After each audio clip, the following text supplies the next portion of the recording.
Ladies and gentlemen, welcome to yet another installment of our What's New in AT and AI Education.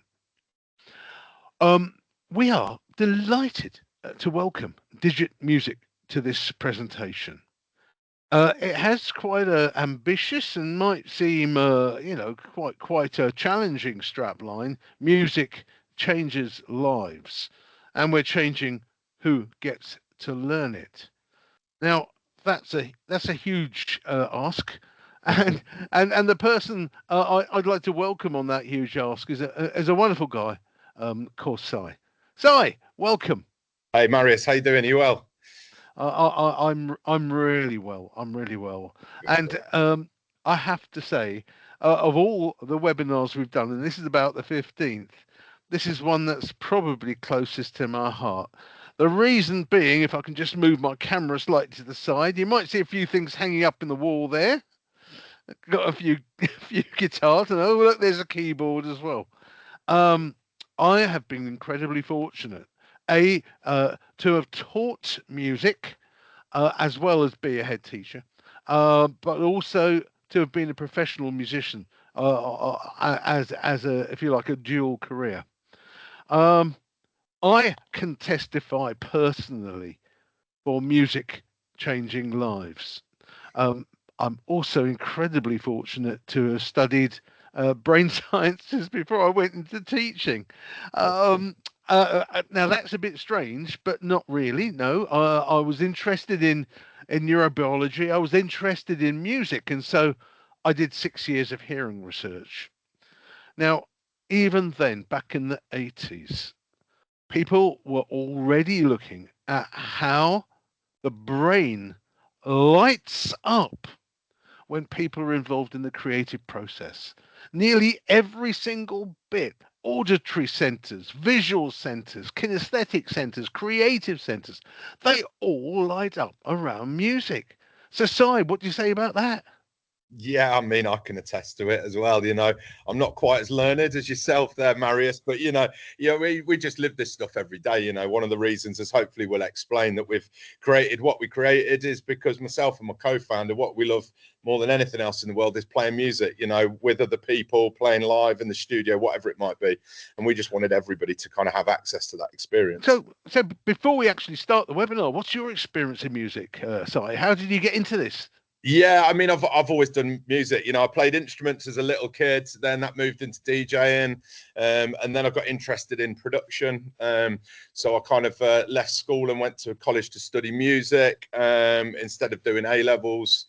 And then ended up getting an internship working at a record label. So I used to do sound design for video games. I put out albums. I still write music now for Universal, and I play and perform live. As does Owen as well, my business partner. He does various different things in music. So it's just been a common thread throughout everything in my life, really. Friends, family, everything. It's always been music related. Oh, that's amazing. But let's focus in now on the key principle behind digit music, the key motivator. And Yes. that is, I believe, and correct me if I'm wrong, opening up the possibility of anyone creating music, whether you're a musician or not. Because let's say, I'll be honest here, in some settings, music is a very elitist thing. But Yes. what you've done is create something that enables anyone to play music. And also, let's focus in on some of the students and children out there with some quite profound learning difficulties or physical disabilities. Yeah. Your tool can do it. So, Sai, I'm going to hand right over to you now. Tell us about Digit Music. Nice one. Thank you, Marius. For what I'll do is seamlessly share my screen here, and then you can let me know how seamless that's been. There we go. And if I go into Perfect. presentation mode, you should Lovely. hopefully be able to see that, and you should be able to hear me. Perfect. Brilliant. So, hi everyone. Thanks for having us on. My name's Si. As I mentioned, I'm one of the founders for Digit Music, and we believe that everybody should be able to learn, play, and create music. Now, that's not to say that everybody needs to be a musician, or everybody needs to choose this as a career, but it's about everybody having the opportunity and not being disabled by the way that tools are designed, and kind of limiting people's engagement. So that's kind of what we are all about. And the reason is, both myself and my co-founder Owen, as I mentioned, we're both kind of pro musicians, whether that is touring as DJs, whether that's creating music for TV, for video games, etc. But we've always also been involved in community projects. So I used to work in alternative provision, young people that weren't necessarily engaging with the traditional education setup as it was. So that was kind of using music as a vehicle to engage them and get them excited and kind of interested about some things that were going on. Owen's actually a qualified teacher as well, so he's done a lot of education over the time, and sort of throughout this process of while doing that, I then got kind of introduced to working with young disabled musicians, which was kind of really what sparked off what we're going to be talking about today. So we're an award-winning music edtech company, and we'll talk a little bit more about that later. We create instruments, accessible notation and music tools, and it's really about helping schools and music hubs scale that inclusive music provision. And the DfE have put some funding into this over the last couple of years, which is great to see, along with some policy changes, etc., as well, that bring creativity up to the fore. So a little overview of some of our work. So the Able Orchestra is a project that is very close to my heart. So it's working with a group of young disabled students who are creating music with iPads, and I was asked to go in and kind of put a bit of a framework around that, and kind of look at how do we capture their creativity. So I went in and did that, and that became the Able Orchestra project, which is still running and going strong now. It's kind of on its next stage of kind of development, which is amazing to see. Trailblazers was another project that we're involved in, which was kind of how do we empower teachers to deliver more inclusively using our tools. We've done a load of work with the BBC 10 Pieces as well on kind of making their repertoire more accessible. So kind of inclusion, sort of, it's in the DNA of the company, I suppose. Absolutely everything decision that we're making, everything that we're doing, it's got to be to enable more people to get access. And you can see the quote there from Lisa, who's a teacher at a school called Scolly Derry in Penarth. I can't tell you how much it's motivated me. It's just inclusion at its best. And the reason I wanted to highlight that one as well is because Lisa's now running an inclusive orchestra in the school. They've got a performance coming up next week. Actually, I spoke to her again this morning, and she's all getting prepped. So we talk more about supporting the students and the educators, because actually generally young people are quite kind of digital first by just by their way of life, and they're up for kind of getting involved in new things, whereas it can be us as the adults and those that are delivering it can sometimes be apprehensive, particularly where technology and music are involved, and you join the two together, and you can see teachers wanting to run for their lives sometimes. So it's really just about us supporting those people to bring those things in nice and simply. So what was it? The first sort of thing that we designed was Composer, and the reason was we're working with a small group of young disabled people, all of which are using wheelchair joysticks to explore the world. So we kind of looked at how well they use these devices, all the muscle memory, all the familiarity that's in this kind of device that they use every day, and we asked the question, how can you use that kind of those skills and this kind of tool to experience and to explore music? So that's what we've created with Composer. So it's a really simple musical instrument. It sends MIDI out there for any of the tech heads among us, into either our app or any piece of music software that's on the market, and enables people to play with very, very simple gestures. So just want to have a look at a little bit about what's going on under the hood there. So it's kind of a little bit like a piano. I'm going to give you a very short demo in a moment, but each of the directions on the joystick, so we split it into 8 directions, and each one of those plays a musical note. If it's set to the C major scale, as it is here, you can see how you can play each of the white notes on a piano, and you can kind of move up through there. And we can then translate that into any piece of music that you want, really. So this was developed as an inclusion tool, very, very much so. But there's a beautiful phrase in inclusive design that I can't take any credit for whatsoever. This was actually, I think, Rama Girawo from the inclusive design society. So this was introduced to us by Chris Patno over at Google's ADC. But it's, if you design for the edges, you get the center for free. And that kind of sits sort of true to everything we're doing. So if you design an experience for those that have been marginalized historically, then actually what you're doing is creating a really tight, simple user experience for kind of everybody to be able to get involved in that. So it was really important for us to create an inclusive tool, but one that doesn't kind of put somebody in a silo or doesn't create a glass ceiling for people. So it was really important for us to be recognized as an instrument. So really pleased to say that we've won an award with the Tech for Good awards. That was the accessibility award. We're involved in, or included, sorry, in Google's ADC in London, and as assistive technology tool for creating music.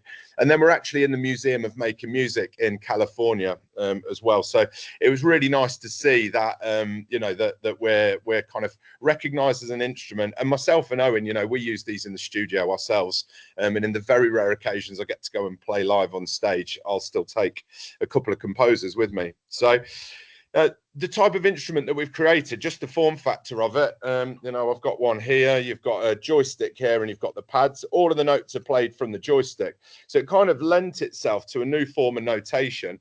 And also hardware kind of is great for some people, but everybody's got a device in their pocket. So it was like, how do we leverage the devices that you're in your pocket along with everything else that we've designed? So we also created a software version called Swipe, and then we've got a notation system called Arrow Notes. So here's a very short video which kind of outlines some of what we've created.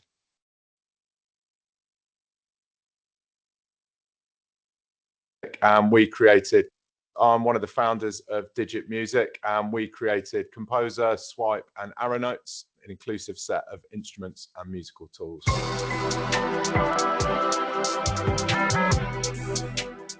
So what inspired me to make the product was working with young people who use wheelchairs and just seeing how well everybody was able to explore the world using their wheelchair joystick. Just made us think, well, we should really kind of use all of that muscle memory and that familiarity so that they can explore music and be creative using the tools that they use every day. If I really needed to, I could play Composer with one finger. So I don't need a lot of physical movement to be able to play it.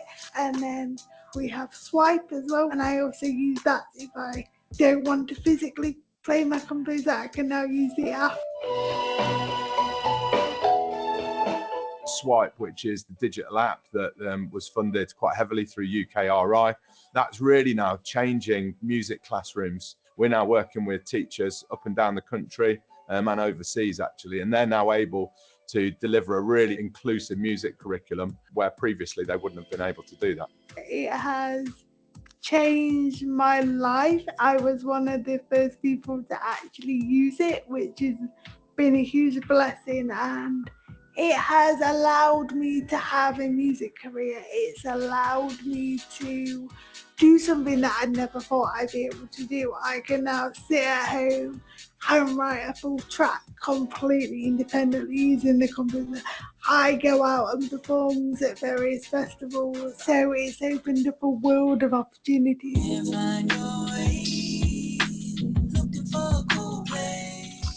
So in terms of the future, specifically for our company, we've got a huge focus on education at the minute, but we're also working with consumers, we're working with big artists, and yeah, we look forward to seeing somebody performing on the Pyramid stage at Glastonbury at some point soon.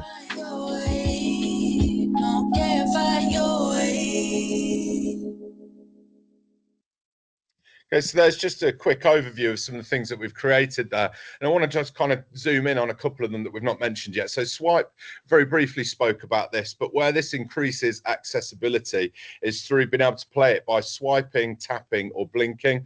So it actually piggybacks off some of the controls inside your devices. So you can actually play by moving your head. So it really does increase access. It's also screen reader accessible, etc. The other way that increases access as well is most people, as I said, have devices in their pocket. So now you can turn that into a really creative instrument, and you can connect it to various different other applications should you wish. So it really is about increasing access and kind of leveraging the technology that all of us have on us every day. The other thing that I wanted to look at was arrow notes as well, and this one's been really key for us. You know, this kind of developed from the very first few performances. You saw Jess Fisher in the video there.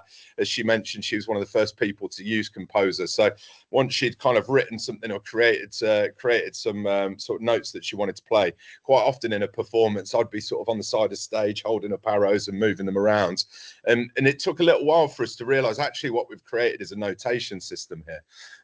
But then in doing so, it was very important for us to link the two things together so that you've got a very easy kind of on-ramp to creating and writing music, but you're not shutting somebody out from being able to move all the way up to traditional notation should they wish. So you'll see level 1 there is all colours and directions, kind of reminiscent of a 90s dance mat game. Level 2 then introduces some note architecture. Level 3 places those notes onto a stave, and the level 4 is kind of just traditional notation. So it's really easy to read. It scales across 3 levels, but I think importantly people can compose from day one, and they can actually start to read music and play things that they've really enjoyed, you know, literally straight out of the gate. So what I want to do now is give you a quick demo of Composer and sort of show you what's going down under the hood. So hopefully you can now see the swipe interface on your computer.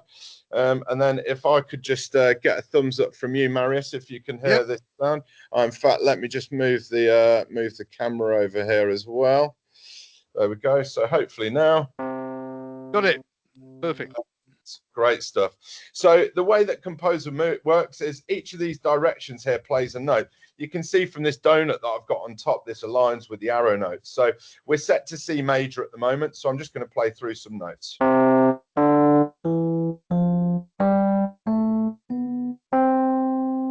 And you can see on the app, when I play a note, it reads out the note that I'm playing down in the bottom right-hand side.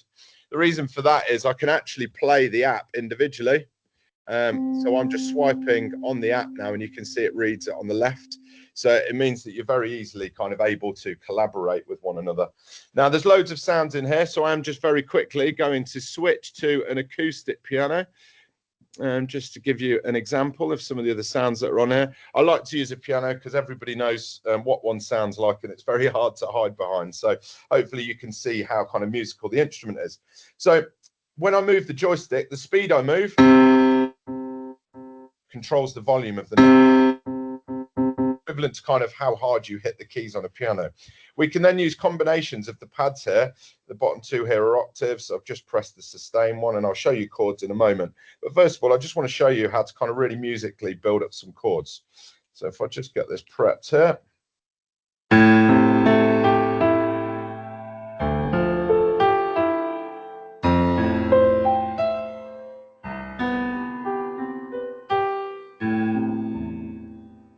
So you can see very quickly we can start to play, and all I was doing was jumping up and down and doing some various bits on there, which is great, but that's not going to be perfect for every user. So what I'm going to do now is I'm going to turn my chords on. I'm going to keep sustain on. I've decided where I want it to be.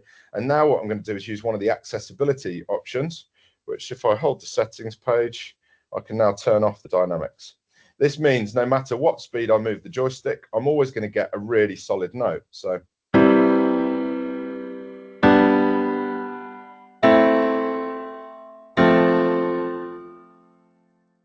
it's really good for people the first time that they play to not have to worry about kind of how hard or soft they're playing something.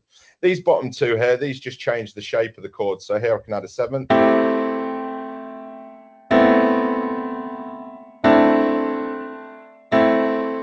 And then we can change the inversions for voicing as well. So there's a few little things that we can do there. Now, when we team this up with our notation system, arrow notes, we can start to play some well-known songs. So first of all, I'm going to go in here and I'm going to go all the way down, and I'm going to change to the xylophone, and then I'm going to come back from here and I'm going to have a look and get ourselves in the festive mood with a little bit of Jingle Bells. So this is kind of arrow notes here, and you can see the smaller notes I played, smaller arrows have played faster, sorry.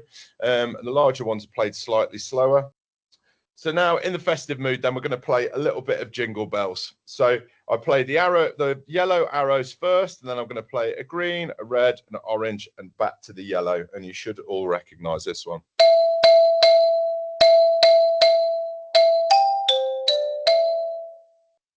So all I've done is follow the color and the direction, and we're very, very simply playing arrow notes. So if I go back to this tab now, I'm not going to play all of these in too much detail, but you can see there we've got Jingle Bells split out across 4 instruments, and it's kind of advances so that you can actually play quite a complex piece of music there. And then we've also got Pixies, Where Is My Mind? And again, on the right hand side, it tells you exactly which instruments to play, and then it's got all the information there that you need to be able to kind of deliver a performance using Composer. So if I just switch my cameras back. There we go. Hopefully I'm back. I'll sort the screen out. Obviously, I've got the typical cold that everybody gets at this time of year, which is great for presenting. All right, perfect. So hopefully you can see and hear me on this one now. Again, anybody's able to kind of get access to Composer and to Swipe at the end of this presentation. I'll give you a link so that you're able to go and download it. Now, it was important for us to have a kind of off-the-shelf, out-of-the-box version of what we've created to really support teachers. So we've done a lot of work in special educational needs settings, and we've created this kind of inclusive ensemble pack, which is essentially a mini Able orchestra in a box. So you get 5 of the hardware controllers, along with all the RAM mounts and things. So I didn't show you that one on the last screen, but you can see there's a mount attached to the bottom of the controller, which can move around, attached to wheelchairs, mic stands, whatever you want. It also means you can orientate the device to really suit the needs of your users. So you get all of the instruments that you need, you get access to the Swipe app, you get a load of Arrow Notes songbooks and resources, and all of the training and everything that you need. And then we kind of package it around our 5 A's ensemble framework, which I won't go into too much detail now, but from all the years that we've been doing this, we've kind of come up with these 5 A's of a way of really ensuring inclusive, engaging, rewarding experience. So they are access, aspiration, adaptation, atmosphere, and agency. We can go into those in more detail in the questions if you like. But it's just to say that if any school kind of brings this into their setting, they've got absolutely everything that they need to get started and get playing music. So we started off in special educational needs setting, but actually what we started to see was young people using Composer in a mainstream setting as an access tool. So there was one young lady that was using Composer. She was taking part in a recorder lesson. She was unable to play the recorder, but she used Composer with the flute sound on, and she was able to join in exactly the same way as the rest of the class. Interestingly, actually, a lot of the students playing recorders were all interested to have a go with Composer as well, so it can be quite disruptive in that sense, but it was great as a tool to ensure that everybody can engage. We had another young person as well who couldn't join a ukulele lesson due to access needs, and they were able to use Composer, load up either guitar sound or the Naititi sound, and they were able to play exactly as the rest of their students. So it's brilliant seeing that a student's able to engage in the whole class setting. But actually, for us, what is true inclusion? And that's everybody's kind of using the same tools and using the same technology, but just accessing it sort of in the ways that they want to, or that suit their personal needs. So we've developed the digital first primary classroom. So that includes all of our instruments, and that can be hardware or software. We've got quite a few schools now just using Swipe, which is quite interesting. It includes our whole class units of work, which are all curriculum mapped, and everything is accessed via a very kind of simple to access portal that the teacher can open at the front of the class, run all of the lessons from there, and all of the students using devices, either one-to-one devices or kind of a roaming set of devices for the school. They're able to access all of the materials for the lesson using a QR code or a simple numerical code. So it's just really super easy for teachers to access. And this is going really nicely at the minute. So it's kind of mapped to the national curriculum, the model music curriculum. We've also got a special educational needs focus one coming in, which will be mapped to the Sounds of Intent framework. And we're working with Dr. Adam Ockleford on the development development of that. So, you know, as a primary teacher, you've kind of got to be a specialist in everything. You know, there's a hell of a lot of plates that need spinning. You've got so many kind of subjects that you need to consider, so many access requirements and kind of individual needs to consider. You then throw music and technology in, and if music's not something that you do in your day-to-day life, it can be quite fear-inducing. So what we wanted to do was create something that's packaged up into a really simple off-the-shelf solution that, you know, we often say, if you use a mobile phone, then you're kind of overqualified. Everything that you need is in there, and it's all run under this low anxiety teacher-led model, so you can bring music into your school as part of your day-to-day activity. So I'm just going to show you a short video with some of the teacher and student feedback from one of the first kind of digital first primary classrooms that we ran. My first impressions of the programme were I was really impressed. It looked really exciting. Nothing that I've really experienced before. I've taught music across primary, but yeah, it was just exciting that there looked like a new range of genres for the children to experience. They were really hooked into it straight away, and being really creative straight away, like coming up with their own little melodies, which was really nice.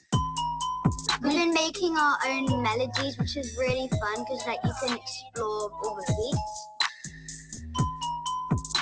Like here are like so we know what to play. Yeah. We've been playing like pop, like garage, and I recommend it for schools. I feel I always need to give the caveat that we didn't pay for that last comment. That was generally something that the students said, but we definitely thought we'd keep it in there. So, so this kind of shows you what's possible when you're leading things with the teacher and using a kind of inclusive tool set. You know, and I think it's really worth mentioning that this is by no means supposed to replace the great work that's going on by music teachers, by music services, etc. This is just a way of really increasing adoption, increasing scale. You know, scaling with the current model is particularly difficult, just in terms of the kind of skill sets that are available and all the kind of operational complexities. But by having a completely off-the-shelf digital kind of platform to deliver these things, it really opens some scale. And it brings in kind of new sounds as well and new kind of timbres, so that the young people are kind of playing sounds that are relating to the music that they listen to outside of the classroom. But say this pilot here, which was over a year ago now, and we've got quite a few music services rolling it out. But we had a look at it. It's like, the question we asked was, do we need to have the hardware? And as I mentioned, some schools are actually delivering this now without the hardware. And we've actually got a pilot running at the minute with 6 schools, 15 teachers, over 400 students doing exactly that. So that's using the devices that are already in the school. One school, by their own admission, had a load of dusty old tablets sitting in the cupboard. They're now creative instruments. You know, another one of the schools has a one-to-one device program, and now they're able to use those tablets in a really creative form. So we've had over 45 hours of classroom activity on the pilot, over 95% student enjoyment, and 75% of teacher planning time saved, which, you know, for any teachers on the call, it's a huge thing to be able to kind of save that amount of time. And the way that these are pitched is so that you could actually work with a TA to deliver a lot of these lessons as well, so that you as a teacher have got a little bit more kind of capacity to be able to do one of the other 10,000 jobs that you need to do as part of your kind of daily activity. So you can see some of the responses down there. You know, huge success. The children loved exploring the app and games. Children are loving the interactive digital platform. You know, I think there's a barrier very much removed just because this is how a lot of students interact with their daily life. Now, there is always the conversation around reducing screen time, you know, and I do agree with that.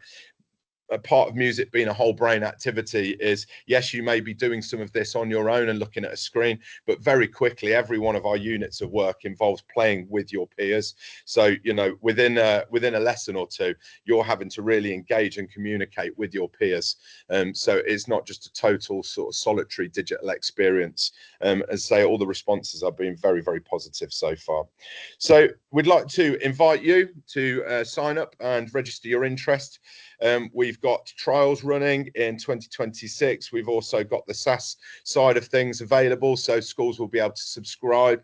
We've also got all of the hardware, etc., all ready to go. So if you follow that QR code there or sign up on the link in the email, you'll be able to go and register your interest, and then we can get in contact with you at the point that you're ready and look at how you'd bring our tools into your school.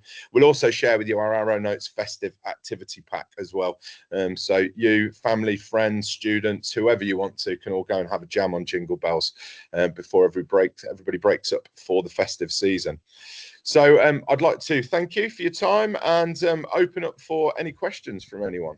And they are flying in. So thank you so much. Can you see the two email addresses there?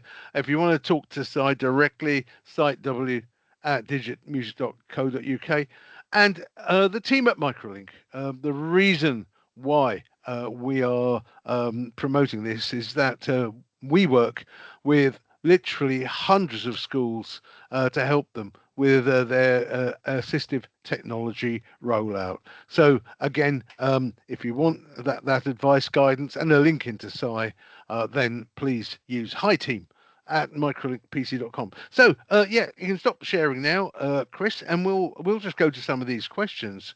The first one, well, apart from about 5 or 6 people go, bloody amazing. Oh, I swore. Sorry about. I have to say it. I'm blown away by this. I am absolutely blown away by this. But let's go to what people are saying. We've had a comment. Does it connect? Does your controller connect via Bluetooth to the computers? Yeah, so totally up to you, but yeah, we can connect over Bluetooth, as I have done, but then we've also got USB-C at the front here. So we recommend for iOS and Mac OS, connect with Bluetooth. For Chromebooks, Windows machine, anything else, then cables. And if you take it on stage, I always use a cable on stage. I'd be too scared to use Bluetooth on stage. I was going to say, yeah, because and if you've got 10 devices, how do the 10 devices work together? Yeah. So what we recommend is a device per user. So a composer hardware device, but then a sort of tablet device per user. Each of these is kind of numbered so that when you're joining up, you look on the back. I've got composer number 5. The way that we do it is when we send out ensemble packs, there's 5 units and they're all numbered 1 to 5. Whole class packs have 30 units and then they're numbered 1 to 30, just to make it really simple when you've got a busy class of Bluetooth devices.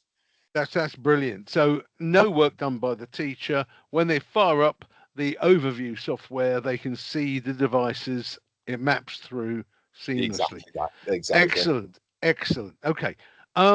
Someone, obviously a musician here, said, can you do chromatic? Because of course, the example you gave is when your 8 possibilities were mapped into a major scale. So my point is, can you map it into a minor scale? Can you map it into a chromatic?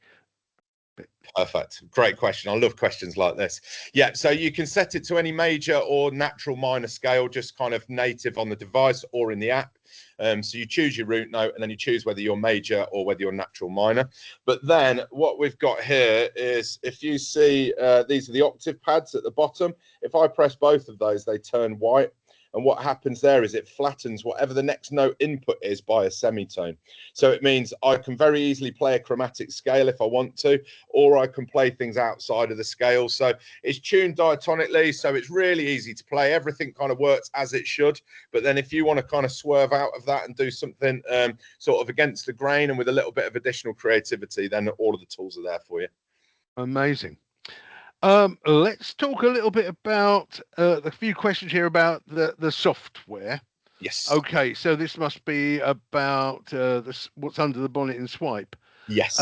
Now, a lot of people in the early days of digital music used to, well, the sounds that were actually baked into the PC motherboard for piano and synth and drums were pretty on Channel 10. Yeah, I know it. Hopeless. They were hopeless, and yet the sounds you were playing there for drums and keyboards, they're amazing. Now, that obviously takes up some room, but is it are those sounds baked into your software, or do you need to download them separately?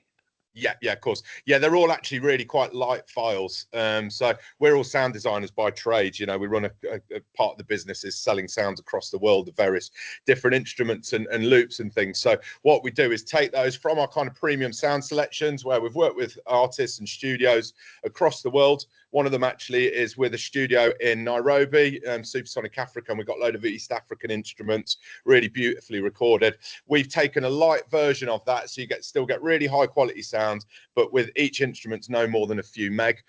So you've got the a menu as you go into the app. Once you're signed in, you can just click on an instrument. It downloads in a couple of seconds, and then it's there ready for you to play. Wow, it's totally amazing. Totally amazing. Now, the actual swipe software itself. So that's the software that appears on your tablet, Yeah. that you can use. Did you say that was free? It sure is. Yeah, the player version of that is completely free, but the limitations are you only get one of the instruments and you don't get full access of all of the octaves and things like that. But it means that anybody can just go away, download it and get access and kind of start to understand the user experience. You can then go sign up for a free account on our website, digitmusic.co.uk. That gives you access to a few more instruments, but you then get the full access when you either buy the hardware composer or you then sign on to one of the kind of subscription models that we've got. So that is absolutely amazing. Somebody can just download it and just trial it, have a go, make some music straight away. Exactly. Oh wow! You also mentioned the fact that, and this is a bit of a this is a bit of a more higher technical question. Yeah. We all know out there that there's lots of great software around for recording and mixing music. In the old days, it was done on tapes. Today, it's all done digitally, so you can mount up the tracks. Yeah. You intimated actually that the controller can be used with existing, if you like, software out there. Sound generation apps. Yeah, 100%. Yeah, so I mean, essentially, what the controller does and the app as well, both of them do it, is they send out something called MIDI. For the nerds amongst us, musical instrument digital interface. It's just a language that music apps and piece of equipment use to talk to each other, so it knows what notes play, how long, how hard, etc. So anything that is MIDI enabled, composer or swipe will connect to. So you can't see, but I'm surrounded by synthesizers here, and it will attach to each of those. I use a program called Logic for my production stuff. I then use Ableton for all of my live performance. It attaches to those. You know, so absolutely anything from Cubase, Pro Tools to Soundtrap, use Studio from Charanga if you're in education. Anything that accepts MIDI from a free app on your device through to the premium sort of high-level pro recording studios, composer will attach. So use it at home or take it into Abbey Road if you want to. Oh, that's incredible. We've got people joining the webinar from Sweden, from North Carolina, Nice. and many from Great Britain. Well, look, we're coming near to the end of this remarkable webinar. I just think it's wonderful what you've done, Si. Again, and I'm going to praise you from a number of levels. First of all, accessibility. The fact that quite profoundly disabled young people can start making music instantly. And the examples you gave must warm your heart as a musician. That. Yeah, I mean, yeah, it really does. You know, it's just seeing. I think there can be an assumption that if somebody's got a profound need, is maybe non-verbal, needs support in a lot of areas, that they don't have creativity there. You know, and we've just proven that that's not the case. You know, the amount of creativity that's just inherent in us as humans. So it's amazing to just see when that's unlocked. It used to be kind of a running joke of how many support workers would end up with a tear in their eye, when we go in to give a demo, and it's still the case now where people are really just seeing how they've maybe made an assumption on somebody's level of creative engagement, and that's been completely blown out of the water once they've got hold of Composer. I can see that. I can see that clearly. And the next level of praise comes as an educator who's always believed in an inclusive approach to music making. Um, when I was a music teacher, I had a class of 25 and just 4 guitars. Right. And so I used to get them all to sit in a circle in the playground. I taught them all how to play an E chord, and then they had E, E, E, E, pass the guitar, 3, 4, E, E, and we had such fun. Yeah. The French department next door didn't like it much, but anyway, Zeus all. But but what you've just done is it's taken that level of, if you like, inclusive technology to another level. You don't Yeah. need a keyboard. You don't need a MIDI guitar. You don't need anything. You just need either a swipe on an iPad. You can start, or you can use a controller. How wonderful is that?